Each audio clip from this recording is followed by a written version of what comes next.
नमस्कार, मैं हूं आशीष और आप देख रहे हैं आशीष कॉमर्स क्लासेस।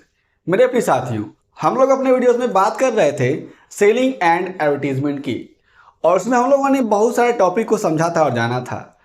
इसके अलावा हम लोग और भी बातों को समझने वाले हैं जो भी सेलिंग और एडवर्टीजमेंट से जुड़ी हुई हैं। हम लोग आज की वीडियो में समझेंगे कि आपत्तियों का निराकरण यानी हैंडलिंग ऑब्जेक्शन का मतलब क्या होता है, किसे कहते हैं। यह हमारा 15वां टॉपिक है, यानी हमारा 15वां वीडियो है। इसके पहले हम लोगों ने जो भी टॉपिक पढ़े हुए हैं, समझे हुए हैं, उन सारे के सारे वीडियोस को आप सभी लोग हमारे चैनल के प्लेलिस्ट में जा करके देख सकते हैं। आगे हम बढ़ते हैं तो हम लोग समझेंगे आज कि आपत्तियों का निराकरण, इसका अर्थ क्या होता है। फिर हम लोग समझेंगे कि जब कभी भी कोई भी विक्रयकर्ता किसी भी प्रोडक्ट को बेचता है या फिर बेचने के लिए जाता है तो उसके समक्ष कौन कौन सी विक्रय आपत्तियां यानी सेल्स ऑब्जेक्शंस आ सकते हैं। किसके द्वारा? ग्राहक के द्वारा। क्योंकि जब कभी भी कोई भी प्रोडक्ट बेचा जाएगा तो हमेशा का हमेशा ऑब्जेक्शन आएगा ग्राहक के द्वारा ही, यानी ग्राहक की तरफ से ही। फिर हम लोग समझेंगे अगला कि आपत्तियों का निराकरण यानी हैंडलिंग ऑब्जेक्शन का मतलब क्या होता है। इस वाले अर्थ में हम लोग समझने का प्रयास करेंगे कि ऑब्जेक्शन यानी आपत्तियों का मतलब क्या होता है, और यहाँ पे हम लोग समझेंगे कि आपत्तियों का निराकरण, इसका मतलब क्या होता है। आगे समझेंगे चौथे में कि निराकरण के तरीके कौन कौन से हो सकते हैं, यानी मेथड्स ऑफ मीटिंग ऑब्जेक्शंस। अगर कोई भी ग्राहक विक्रयकर्ता से या फिर यूं कहूं तो दुकानदार से कोई भी ऑब्जेक्शन करता है, कोई भी आपत्ति करता है उसके प्रोडक्ट या फिर सेवा को लेकर के, तो किस तरीके से वह दुकानदार या विक्रयकर्ता या फिर यूं कहूं तो व्यवसायी या फिर कंपनी किस तरीके से उस ग्राहक को हैंडल करती है। इस बात को हम लोग समझेंगे कौन कौन से तरीके अपनाए जाते हैं।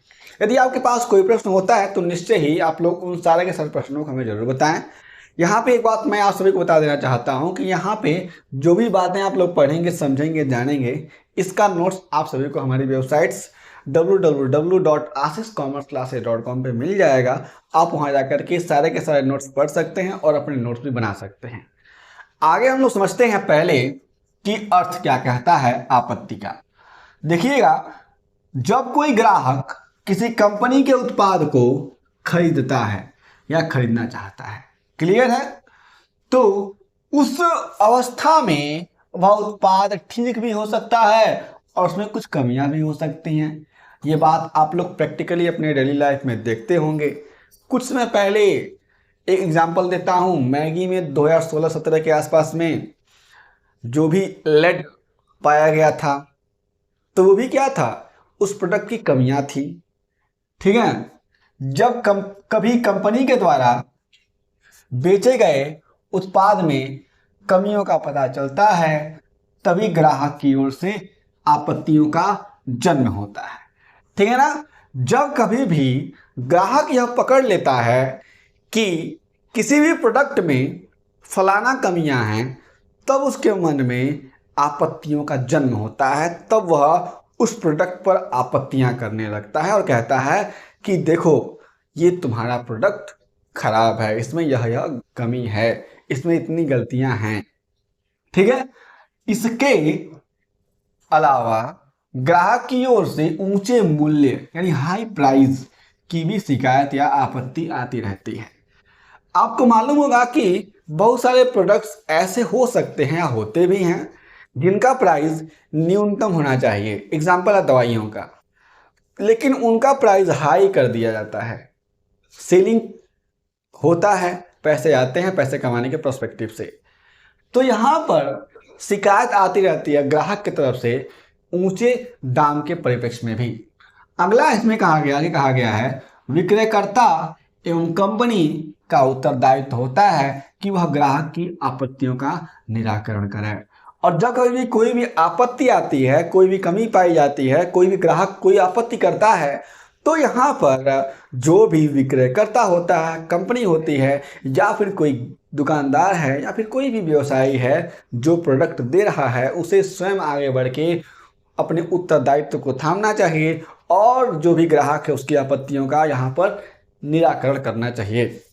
आगे कहा गया है विक्रय आपत्तियां यानी सेल्स ऑब्जेक्शंस। यहाँ पे कुछ ऑब्जेक्शंस आ सकते हैं किसकी तरफ से, ग्राहक की तरफ से। उन्हीं ऑब्जेक्शन को हम लोग जान लेते हैं। पहला आता है मूल्य आपत्ति यानी प्राइस ऑब्जेक्शन।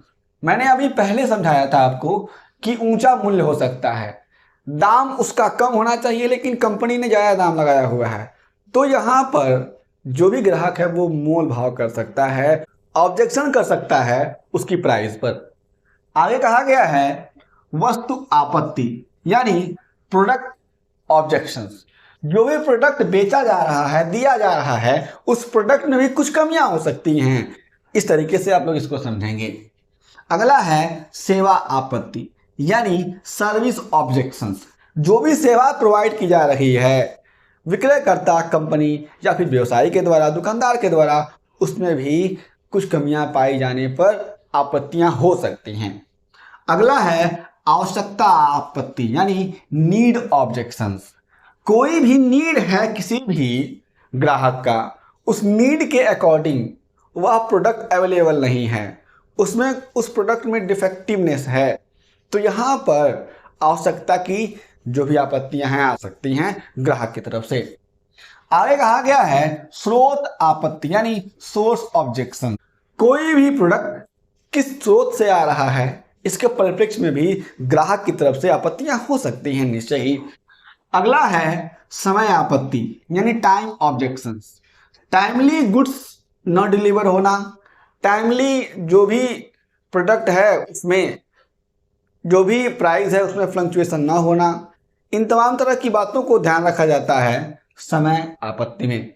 अगला है निर्माता संबंधी आपत्ति यानी ऑब्जेक्शन रिगार्डिंग मैन्युफैक्चरर। जो भी मैन्युफैक्चरर है, निर्माता है, जो संबंधित प्रोडक्ट का मैन्युफैक्चरिंग कर रहा है, उससे संबंधित भी ऑब्जेक्शन आ सकता है ग्राहक की तरफ से। ग्राहक कह सकता है कि वह निर्माता अच्छी वस्तुएं नहीं बनाता है और इसलिए वह अच्छी वस्तुएं नहीं बनाता है तो मैं यहाँ से प्रोडक्ट नहीं लूँगा, तमाम तरह की बातें आ सकती हैं। अगला है विक्रयकर्ता व्यक्तित्व आपत्ति यानी पर्सनालिटी ऑफ सेल्समैन ऑब्जेक्शंस। कोई भी सेल्समैन है उसकी पर्सनालिटी ठीक नहीं है। पर्सनालिटी का ठीक का मतलब ये नहीं होता है कि वो हैंडसम नहीं है, उसका जो भी शरीर है वो ठीक नहीं है ना। पर्सनालिटी का मतलब होता है कि मार्केट में उसकी कंडीशन ठीक नहीं है, उसके ऊपर कई तरह के आरोप प्रत्यारोप लग चुके हैं। इस कंडीशन में यह आपत्ति भी आ सकती है ग्राहक की तरफ से। आगे कहा गया है तीसरा आपत्तियों का निराकरण। आपत्तियों के निराकरण का मतलब क्या होता है? जो भी आपत्तियां हैं उनका मतलब ये होता है, मैंने आपको समझाया। जिस जिस तरह की आपत्तियां हो सकती हैं मैंने दूसरे में समझाया। अब जो आपत्तियां आ रही हैं उनका निराकरण का मतलब क्या होता है तो समझेंगे आप लोग। Handling objections. जब विक्रयकर्ता या कंपनी के द्वारा ग्राहक की समस्याओं को सुनते हुए उसकी सभी समस्याओं का समाधान कर दिया जाता है तो उसे ही आपत्तियों का निराकरण यानी हैंडलिंग ऑब्जेक्शंस कहते हैं। यानी कोई भी समस्या आई, कोई भी दिक्कत आई ग्राहक की तरफ से और कंपनी ने, विक्रयकर्ता ने बहुत ही प्यार से, व्यवहार से उसका समाधान कर दिया तो हम लोग कह सकते हैं कि आपत्तियों का निराकरण या निवारण कर दिया गया। अगला और अंतिम है हमारा निराकरण के तरीके। अगर कोई भी कंपनी किसी भी ग्राहक के जो भी आपत्तियां आई हुई हैं उनका निराकरण कर रही है तो कौन कौन से तरीकों को अपना सकती है ये बात आप लोग देखेंगे इसमें। Methods of meeting objections. पहला है प्रत्यक्ष अस्वीकार ढंग यानी डायरेक्ट डिनायल मेथड्स। जो भी आपत्तियां आ रही हैं प्रत्यक्ष रूप से जो भी विक्रय करता है वह कह सकता है कि देखिए जो भी आपत्तियां आपकी तरफ से आ रही हैं ये ठीक नहीं हैं, हमारा प्रोडक्ट ठीक है, हमने प्राइस ठीक रखा हुआ है। यानी डायरेक्टली जो भी विक्रय करता है वह उनकी आपत्तियों को निराधार कर देता है, जो भी बातें होती हैं उनको अस्वीकार कर देता है। दूसरा है अप्रत्यक्ष अस्वीकार ढंग यानी इनडायरेक्ट डिनायल मेथड। इस स्थिति में जो भी विक्रय करता है वह जो भी आपत्तियां आ रही हैं, जो भी प्रहार हो रहा है, उनको अस्वीकार करता है, लेकिन इनडायरेक्टली करता है। इससे क्या होता है, जो भी कस्टमर होता है उसकी भावनाओं पर भी चोट नहीं पहुंचती है और कंपनी का जो विक्रयकर्ता होता है उसका भी काम चल जाता है। ये बात आप लोग ध्यान से समझेंगे। अगर आप लोग सेल्समैन बनते हैं तो ध्यान रखिएगा, ये अप्रत्यक्ष स्वीकार ढंग को ही अपनाइएगा, इससे लफड़ा हो जाता है प्रत्यक्ष स्वीकार अस्वीकार ढंग से। अगला है सी, पूछताछ ढंग यानी इंटेरोगेशन मेथड्स। इस स्थिति में जो भी आपत्तियां आ रही हैं, उन आपत्तियों के आने पर जो भी विक्रयकर्ता होता है उल्टा प्रश्न करने लगता है, पूछताछ करने लगता है। किससे? जो भी यहाँ पर ग्राहक होता है उससे। अगला है क्षतिपूर्ति ढंग यानी कंपनसेशन मेथड्स। कंपनसेशन मेथड का मतलब ये होता है कि कोई भी आपत्ति आई उसके ऊपर जो भी ग्राहक है उससे प्रश्न वार्तालाप किए गए। वार्तालाप करने के बाद से कंपनी ने अपनी गलती मान करके उस जो भी ग्राहक को नुकसान हुआ है उसकी क्षतिपूर्ति कर दी। इसको हम लोग कहते हैं क्षतिपूर्ति ढंग यानी कंपनसेशन मेथड। अगला है गुजर जाना ढंग यानी पास आउट मेथड। कहने का मतलब है कि कोई भी आपत्ति आ रही है, ऐसे आप लोगों ने एक बहरे को देखा होगा ना, सुना होगा, समझा होगा। बहरे के सामने कितना हो बड़ा लाउड स्पीकर लगा करके गाना बजाया जाए, वो उसको कुछ सुनाई नहीं देता है। ठीक उसी तरीके से यहाँ पे भी होता है। जो विक्रयकर्ता होता है उसके पास जिस तरह की भी आपत्ति आ रही है वो सबको नज़रअंदाज कर देता है। इसको कहते हैं पास आउट मेथड। अगला है उल्टी स्थिति ढंग यानी रिवर्स पोजीशन मेथड्स। और यहाँ पर जो भी रिवर्स पोजीशन मेथड होता है, इसमें अगर कोई भी आपत्ति आती है और जो भी ग्राहक होता है वो आपत्तियों के बारे में बता रहा है, प्रोडक्ट के बारे में बता रहा है, तो जो भी यहाँ पे विक्रय करता है वह उल्टा ही उससे जो भी बातें होती हैं उस प्रोडक्ट के बारे में डिटेल में जानने का प्रयास करता है। हाँ, आपको ये चीज़ें मालूम हैं, मुझे तो नहीं मालूम थी, मुझे समझा दीजिए। इस तरीके से बातों को यहाँ पर रखा जाता है।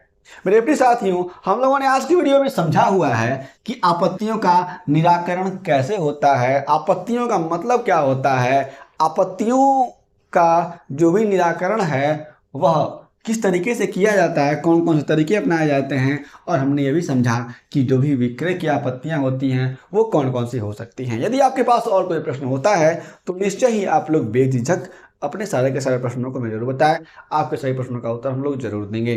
चैनल पर नए हैं, चैनल को सब्सक्राइब कर लीजिए, वीडियो को शेयर कर दीजिए और लाइक कर दीजिए। हम फिर से मिलेंगे एक नए वीडियो के साथ, तब तक के लिए जय हिंद।